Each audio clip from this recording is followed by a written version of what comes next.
کہ تین جو سب سے بڑے بڑے گناہ ہیں، والذین لا يدعون مع اللہ الہا آخر، وہ لوگ کہ جو اللہ کے ساتھ کسی اور الہ کو پکارتے نہیں ہیں، کسی اور سے دعا نہیں کرتے، ولا يقتلون النفس التي حرم اللہ الا بالحق،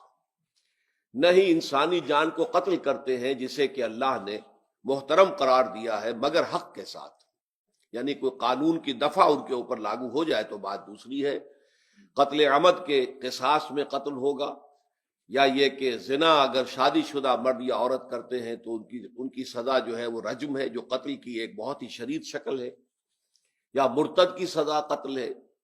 اور یا پھر یہ ہے کہ کافر کو قتل کیا جا سکتا ہے جو حربی ہو، جس کے ساتھ جو جنگ ہے وہ ڈکلیئرڈ ہو۔ ان چار صورتوں کے علاوہ کسی انسان کو کسی حالت میں کسی جذبے کے تحت قتل کرنا جائز نہیں ہے، حرام ہے، حرام مطلق ہے۔